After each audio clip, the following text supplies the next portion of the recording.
It's after the apocalypse. What do you do? Secure food? Shelter? Weapons to fight off people who would take your food and shelter? How about traveling around performing Shakespeare? This is what happens in Station 11, an HBO show based on the book written by Emily St. John Mandel. The story mainly follows Kirsten, a member of the Traveling Symphony. She and a few other central characters deal with the aftermath of a pandemic that wipes out most of the world's population. Usually, post-apocalyptic narratives focus on the basic survival of its characters. They are about how far the characters are willing to go to deal with threats to their survival. Station 11 is different. Art is featured prominently in it, whether it's Hamlet, a mysterious comic book, or A Tribe Called Quest. The question that kept running through my mind while watching the show was, why art?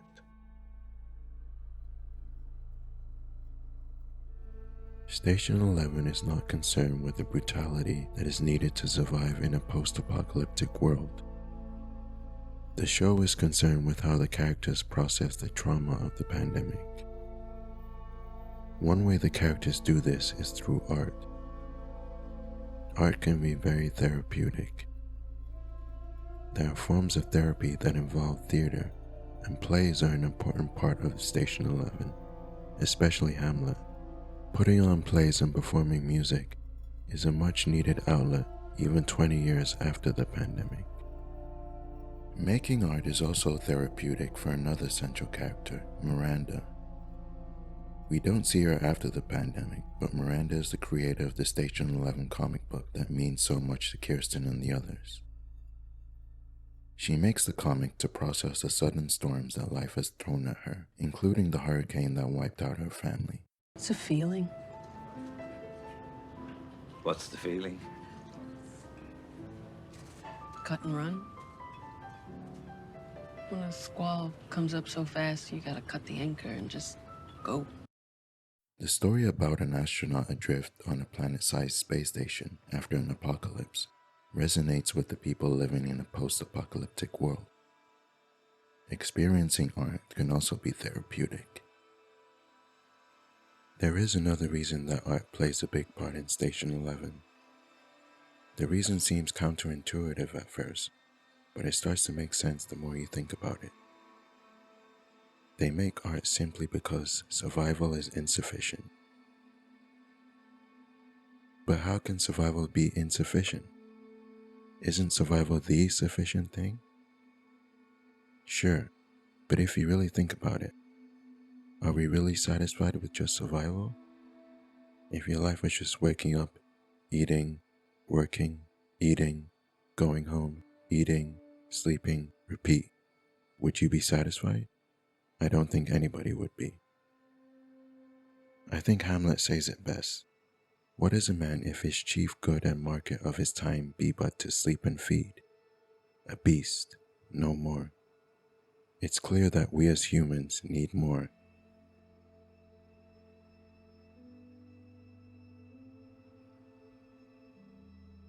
Through the course of the show, Kirsten uses art to process the new state of the world after the pandemic. 20 years after the pandemic, she channels the pain of loss by performing Hamlet with the Traveling Symphony. We get the feeling that Kirsten would be worse off mentally if she didn't have this outlet. By playing Hamlet, a character who cannot get over the death of his father, Kirsten can tap into the negative emotions that come with grief in a safer way. It's not just in year 20 that we see Kirsten using art to process the trauma of the pandemic. She does this in the first year too. In the excellent episode 7, Kirsten adapts a scene from the Station 11 comic book into a play. Before we get into the episode, some context is needed. The incident that kicks off the show is the death of famous actor Arthur Leander. He dies of a heart attack on stage while playing King Lear. Kirsten witnesses the whole thing because she has a small role in the play. This event is traumatizing for Kirsten because she and Arthur were close. As Arthur collapses, a man from the audience named Jeevan rushes on stage to try and help him. In the commotion after Arthur's death, Jeevan meets Kirsten and tries to help her get home. All this is happening on day 1 of the pandemic, so naturally Jeevan and Kirsten will be stuck together for a while.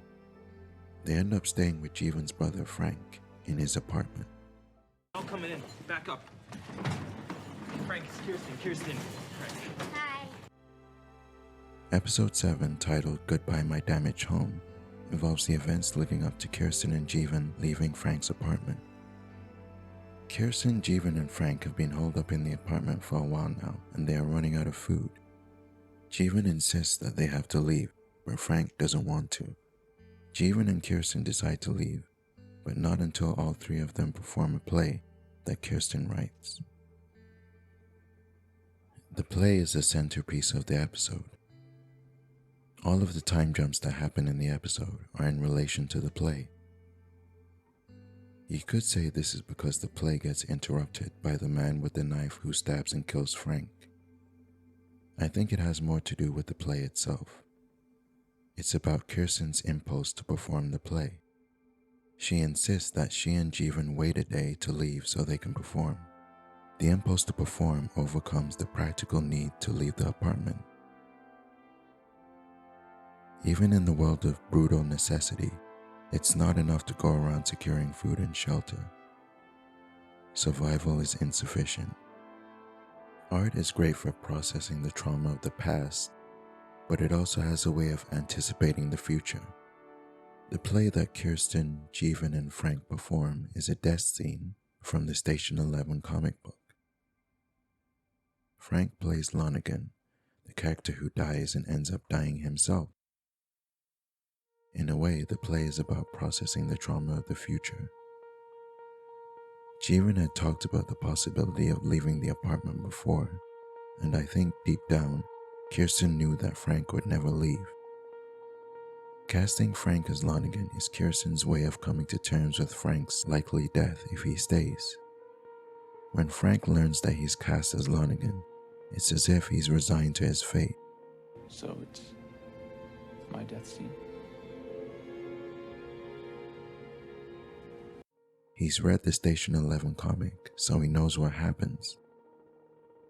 When it comes to Lonergan dying in the play, Jeevan refuses to continue the scene. He's been trying to convince Frank to leave and won't accept him staying and dying. Kirsten, Frank, and Jeevan come to terms with the inevitable in their own way, and the play helps him do that. I think that they all would have been worse off if Kirsten and Jeevan left on time. Through the play, they each get to say goodbye. So we see through this episode that even after an apocalyptic event, that only focusing on the practical is not enough. There is an impulse to do more. This creative impulse does not go away. It is always with us. Art is always with us. The graphic novel Why Art by Eleanor Davis follows a group of artists who struggle to make sense of an apocalyptic event. In the beginning of Why Art, it seems that the question in the title is going to be answered in a straightforward way. Davis begins to describe how different works of art can be categorized, but we soon see that the grouping of these artworks are tongue-in-cheek. After we are introduced to the artists, their world is turned upside down by a raging storm. During the storm, something strange happens. A giant hand reaches down to destroy a building, and then the artists see a giant face. The artists avoid the storm by escaping into one of their artworks. After some time living peacefully with the people in the artwork, one of the artists, Dolores, creates a replica of herself. The other artists soon join her, and they end up making a miniature world that is identical to the one that they escaped from. But then Dolores starts to destroy the miniature world. She mimics the storm that destroyed her world, including the giant hand that reaches down and destroys a building. When the miniature versions of the artists try to run and hide, Dolores implores them to show her how they might do things differently. Why art demonstrates how art is always with us. Cycles play a big part in both Y art and Station 11. The artists in Y art are caught in a cycle, and Dolores asks how they might get out of it. The traveling symphony follow the wheel, a specific route that they don't change year after year. There's a reason for this. Since the pandemic wiped out 99% of the population, losing someone in this new world really hurts. This is why it's important for people to come back. In a way, our relationship with art is a cycle or feedback loop. We express this when we say art imitates life or life imitates art. Art moves with us in cycles as we move in cycles. Artworks may get left behind, but the urge to create them never will. Art is always with us, has always been with us, and will always be with us. There is this impulse within us to create, and art is one of the ways to satisfy that impulse. When Frank remixes the voice recording into his version of A Tribe Called Quest's Excursions, he can't really explain why he did it. Another impulse to create is shown when Jeevan and Kirsten come across a house in episode 9. Jeevan finds the bodies of a family. You know, the dad back there, he was dead, but I think he died later. Because the mom and the kids, they were in the bed, but he was on the couch. Made a song out of his kid. The dad made a remix of his kid's voice, like Frank made a remix of his client's recording. The creative impulse is in all of us. We gotta make moves. Never ever ever can we fake the move. The impulse to create is so strong that it can overpower practical necessity. I'll deal with it after the play. I won't tell the truth until after the play. After the play. After the play. In the post-apocalyptic setting of the show, it's pretty dangerous for the traveling symphony to do what they do, but they do it anyway. Somehow this doesn't seem implausible. It just seems like something people would do. Art is not needed for our basic survival, but a world without art seems unfathomable. Art is also always with us in the sense that it is man-made. As long as there are humans, there will always be art. Where there are humans, there is also the result of human creativity and imagination. We create artworks that are separate from ourselves but draw us in at the same time. Art is always with us, but it can also surround us. Art can surround us, but we can't fully step into any artwork.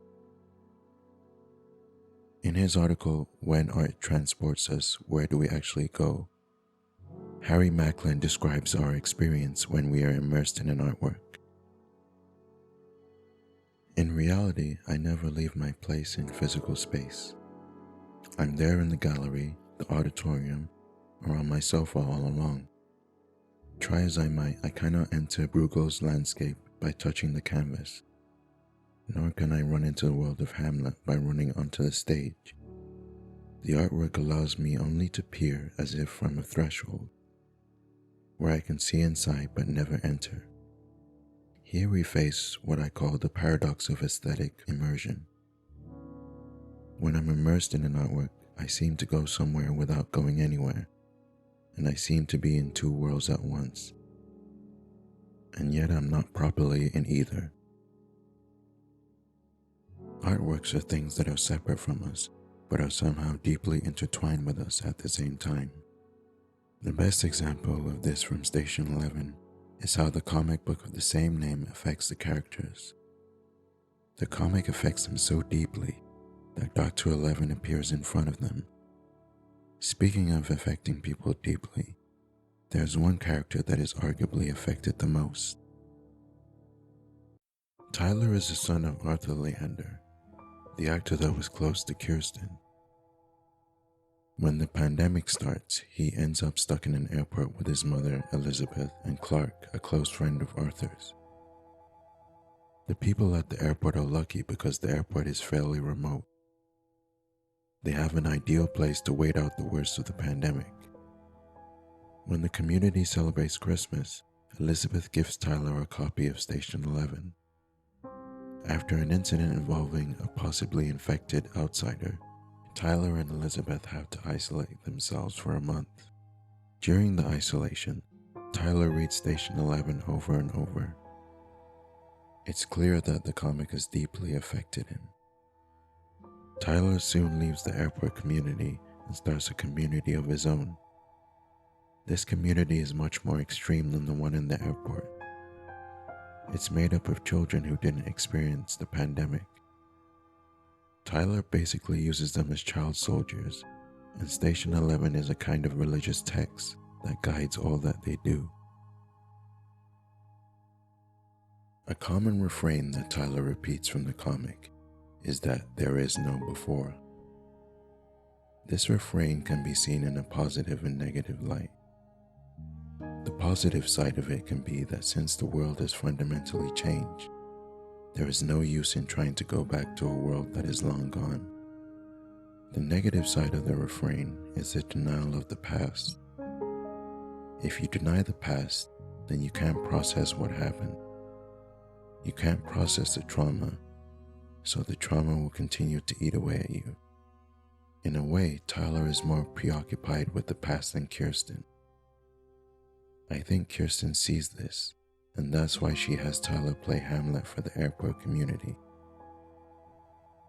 In the play, Hamlet is preoccupied with the death of his father, and Tyler is too. Tyler never got to see that fateful production of King Lear. The play also enables Tyler to reconnect with Elizabeth, who plays Gertrude. For better or worse, art is always there to help us process the past and to show us how we might deal with future events. I introduced the graphic novel Why Art because when I was thinking about how I was going to talk about Station 11, this book stuck in my mind. The book doesn't try to justify art's usefulness. Station 11 is not concerned with usefulness either. Art will exist alongside and in humans for as long as they're around, justified or not. It's not enough just to experience material existence. We must make sense of it. Art is one of the ways we can do this. Art is always with us because survival is insufficient.